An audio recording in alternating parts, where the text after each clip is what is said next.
सभी विद्यार्थियों का पुनः आपके अपने इस YouTube चैनल में बहुत बहुत स्वागत है। प्यारे बच्चों, अनिवार्य हिंदी की हम बात कर रहे हैं। कक्षा 12 अनिवार्य हिंदी में पाठ संख्या 5 का हम अध्ययन कर रहे थे। जी हाँ, गजानन माधव मुक्तिबोध, इनकी एक कविता संकलित है, सहर्ष स्वीकारा है। उसका आज हम यहाँ मूल भाव देखने वाले हैं। इससे पहले यदि आपने हमारे पाठ संख्या 1 से 4 की वीडियो नहीं देखे हैं तो वो देख लें। उनका लिंक मैंने डिस्क्रिप्शन बॉक्स में उपलब्ध करवा रखा है। आप मेरे लिंक से मेरे टेलीग्राम चैनल को भी ज्वाइन कर सकते हैं। वहाँ पर भी आपको सभी जो है लिंक उपलब्ध हो जाएंगे। सहर्ष स्वीकारा है, इस कविता का हम मूल भाव देख लेते हैं।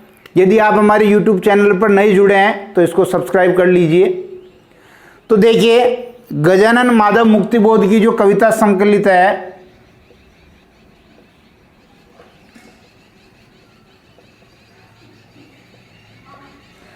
सहर्ष स्वीकारा है। वीडियो को शुरू से अंत तक देखना है। अंत में PDF के द्वारा भी मैंने समझा रखा था कि आपको जो गृह कार्य करने में आसानी रहे। यहाँ समझने की दृष्टि से सुने और समझें तो बहुत जरूरी है। सहर्ष स्वीकारा है, ये गजानन माधव मुक्तिबोध हैं। इन्होंने ज़्यादातर लंबी कविताएं लिखी है।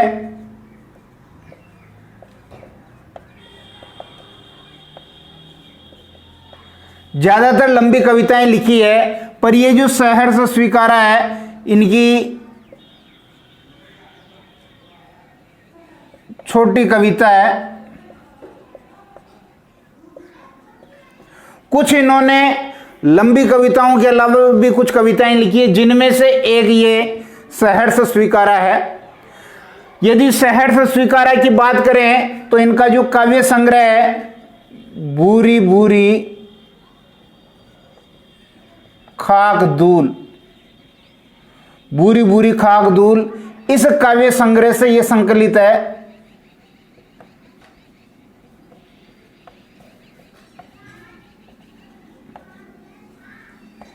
भूरी भूरी खाक धूल जो काव्य संग्रह है, उसमें यह सहर्ष स्वीकारा कविता वहां से ली गई है। सहर्ष स्वीकारा है, शब्द पे ध्यान दीजिए। सहर्ष, कवि कह रहा है एक तो स्वीकार करना और दूसरी बात है सहर्ष स्वीकार करना।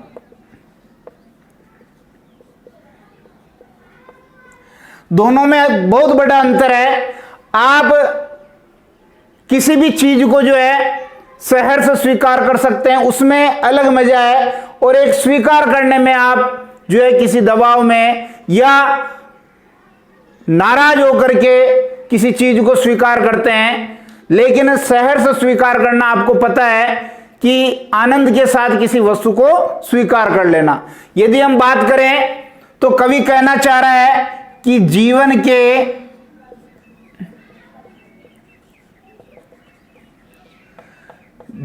के सभी पक्षों को शांत स्वभाव से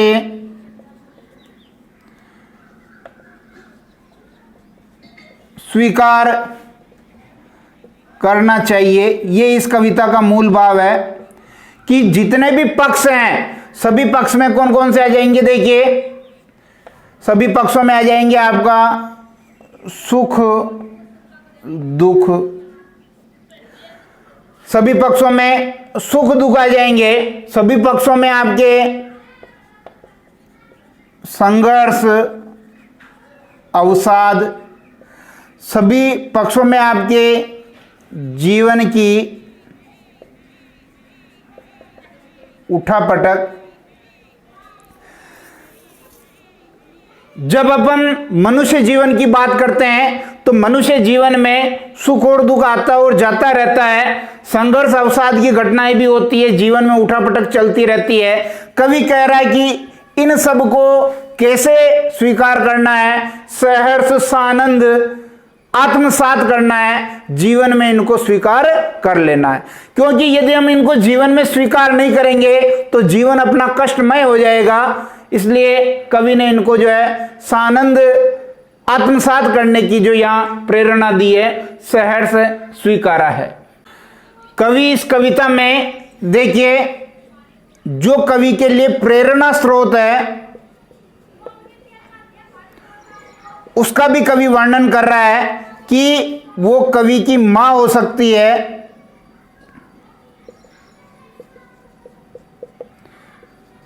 वो कवि की पत्नी हो सकती है, वो कवि की बहन हो सकती है, और वो कवि की सहचरी हो सकती है।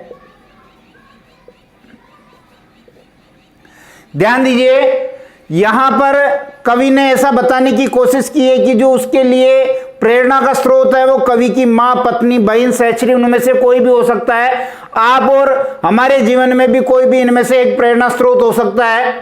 तो कवि ये कह रहा है कि इनकी यादें कवि के जीवन में घुली मिली है, और उन यादों के कारण, इनकी यादों के कारण कवि क्या है, दुखी है। इनकी यादों के कारण कवि दुखी है, इसलिए कवि उन यादों को भूल जाना चाहता है, उन यादों को क्या करना चाहता है, भूल जाना चाहता है। क्योंकि यदि कवि के जीवन में वो यादें अगर बनी रहेगी तो कवि का जीवन दुखमय हो जाएगा। इसलिए कवि ने यहां भूलना को भी एक पुरस्कार बताया, दंड नहीं बताया।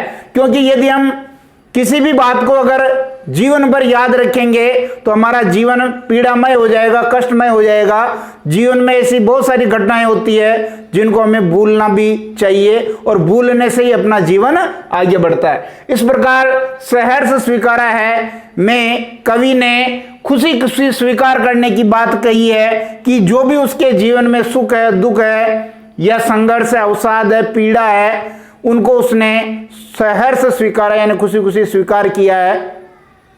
भले ही उसके प्रेरणा स्रोत मां, पत्नी, बहन, सहचरी के कारण उसके जीवन में यादों से कष्ट उत्पन्न हो रहा है, लेकिन उनको जो है वो भूल जाना चाहता है, अंधेरी अमावस्या की तरह। किस तरह? अंधेरी अमावस्या की तरह वो भूल जाना चाहता है।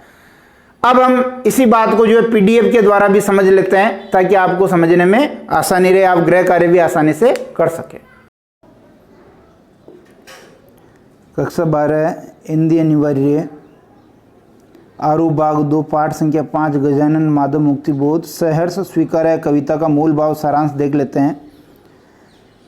मैंने आपको बहुत अच्छी तरीके से समझा दिया है, यहाँ मैं पीडीएफ के रूप में इसको बता रहा हूँ। सहर्ष स्वीकार है कविता का मूल भाव या सारांश लिखिए।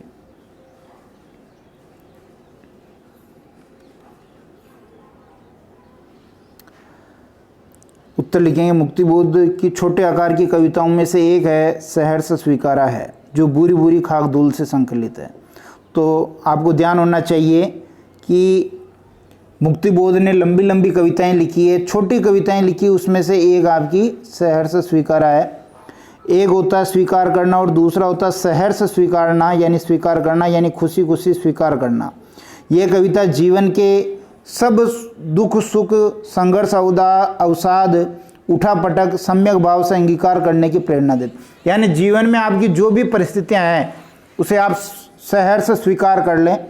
कवि को जहाँ से ये सहज स्वीकारने की प्रेरणा मिली वह दिवंगत माँ हो सकती है, पत्नी हो सकती है, बहन हो सकती है, सहचरी हो सकती है, या कोई और भी हो सकती है। सहज स्नेह जब विरह की आग बन जाए तो कवि उस मोह से मुक्ति चाहता है, तब कवि अमावस की तरह भूलने की प्रक्रिया चाहता है। कवि के अनुसार भूल जाना भी एक कला है, क्योंकि अगर कवि भूलेगा नहीं तो जो उनकी यादें हैं उससे जीवन कष्टमय हो जाएगा। अति किसी भी चीज़ की अच्छी नहीं होती है, हर समय की भावार्धता भी कमज़ोर करती है। इसलिए कवि किसी हद तक विस्मृति के अंधेरे को वरेण्य मानता है, वरेण्य यानी स्वीकार करता है। आदमी हरदम सब कुछ याद करता चले तो जीना ही मुश्किल हो जाए। भूलना दंड सही, फिर भी पुरस्कार मानकर ही ग्रहण करना चाहिए।